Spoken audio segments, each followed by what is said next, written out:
नमस्कार, मी अभिजित कन्नडकर. मंगल देशा, पवित्र देशा, महाराष्ट्र देशा, असं एक खूप सुंदर गीत आहे, आपण ऐकलं असेलच. आणि याच्या पुढच्याच काही ओळी, कणखर देशा, राकट देशा, दगडांच्याही देशा. आपण कणखर आहोत, राकटही आहोत आणि दगडांसारखं अभेद्य काळीज घेऊन आपण शत्रूला सामोरं जातो आहोत. आणि ती गरज पण निर्माण झालेली आहे. शत्रूशी आपण दोन हात करतोय. एका संतांनी सांगितलेलं आहे, परी नाठाळाचे माथी हानू काठी. आणि नाठाळाला आपण धडा शिकवतोय, अर्थात पाकिस्तानशी आपण दोन हात करतोय. आपले सैनिक सीमेवरती प्राण पणाला लावून युद्ध करताय. बरेच जण शहीद पण होत आहेत.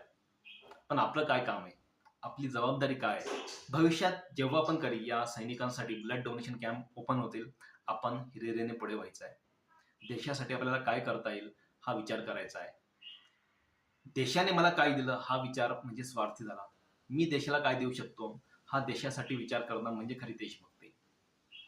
महात्मा गांधीजींनी एकदा सांगितलं होतं, देशभक्ती म्हणजे फक्त फक्त सुळावरती चढायचं, फाशीवरती झुलायचं किंवा पोलिसांच्या गोळीने मृत्युमुखी पडायचं एवढंच नाही. त्या काळात ब्रिटिशांचे अत्याचार फार व्हायचे. तर क्रांतिकारकांप्रमाणे फासावरती जाणं म्हणजेच देशभक्ती असं काही नाही.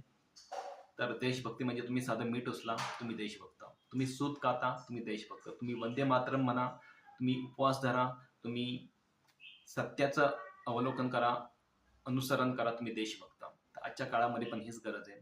आपण आपली जबाबदारी इमाने एतबारे पार पाडणं, भ्रष्टाचार होऊ न देणं, स्वतःही न करणं आणि उत्कृष्ट दर्जाचं काम आपल्या हातून होईल हे बघणं, आपल्या आजूबाजूला कोणावरती अत्याचार होत नाहीये हे बघणं, काही संशयास्पद हालचाली घडता आहेत की नाही वॉच ठेवणं, ही देखील एक खूप मोठी जबाबदारी आहे. आणि आपण सर्व ती पाळाल अशी मला खात्री आहे.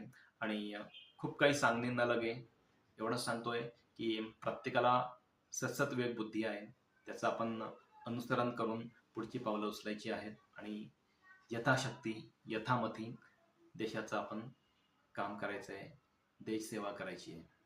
जय हिंद, जय महाराष्ट्र.